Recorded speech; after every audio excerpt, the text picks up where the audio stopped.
pa-audio clip. At ngayon nga ay opisyal na ngang inanunsyo ng pagbabalik.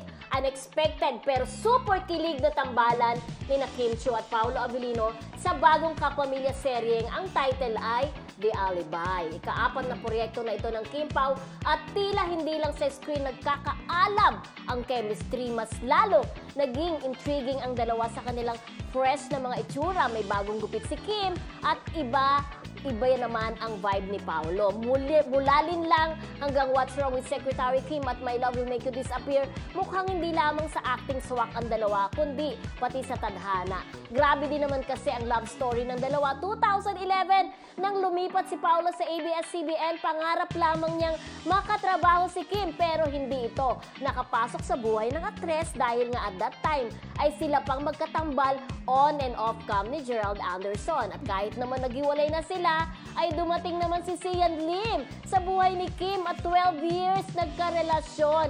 Ganun katagal, kaya naman ang tanong ng fans, may real life chapter na rin kaya ang Kim Pao? Mahaba-haba yun na. Diba?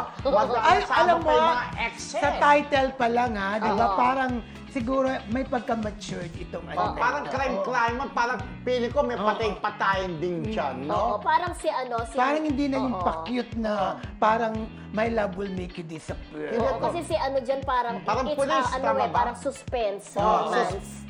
Parang suspense thriller ba? Crime, no? Parang crime passion.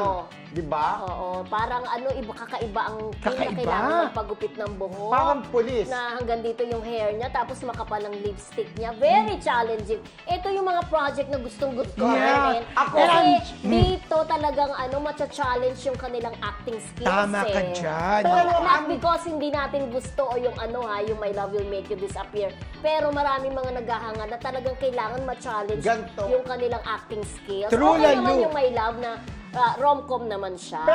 Pero ang pinagtataka ko, ano ba ito yung pictorial lang ni Kim na kinalibok o talaga nagpaputol ng buhok? Alam ko nagpaputol, nakita ko kasi si kay MJ parang nagpaputol ng buhok. Nagpaputol siya. So ngayon hindi, yung... MJ Felipe.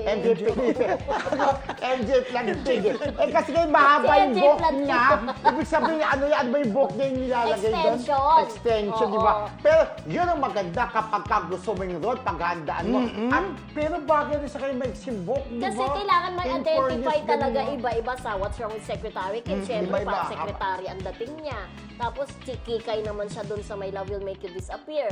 Tapos, salin lang naman, mapalin lang naman ang itsura niya doon. Ito, alibay, hindi niya nag-aalibay lang sila. Meron silang pinatay-patay. Ay, hindi ako pumatay, nag-aalibay lang yun. Siya pumatay, baka ganun-ganun, di ba? Oo, Diyos ko, very Parang sarap panoorin, ang sarap ng abangan. For sure, mga Kim Pao, tumutok niya. Nung in-announce, kailan ba yung isang araw, 18? June 18. Ano bang date niya yun? Kahapon! June 18. Nakaabangan. Pero bago yung in-announce sa ABS, So, Cristo, may nagpadala na sa akin. Nauna pa yung mga supporters ni Kim na nagpadala na sa atin, di ba? Pinunahan Hindi, na. bago yan, nagbalita na tayo na may upcoming teleserye. Ibig sabihin nga, binalitan na natin. Ibig sabihin, bago talaga i-announce ang ABS, yung di ba, nagkukwento sa na kaya natin, ganun, di ba sabi ni Paolo, ganun.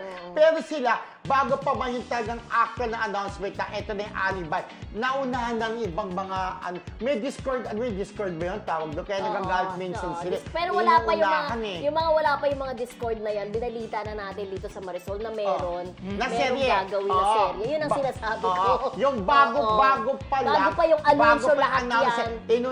Inano namin na nakarating na sa amin na magkakaroon sila ng serye. Ito na nga yun. Bago yung announcement. The Alibi! Nauna kami sa ABS, Charos. The Alibi. Hindi pa nabubuo, inunahan na namin. Nasabi natin, ay, naku! diba? Sigurado ka abang-abang ang teleserye na yan.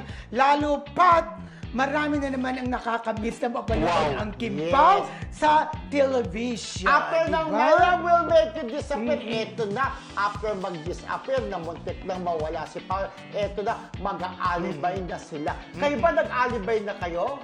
Meron na pero may tinatawag na white alibis. May ganon. White lies? White lies. Hindi, ginawa na natin white alibis. Pero ginawa ng Pinas yung alibay.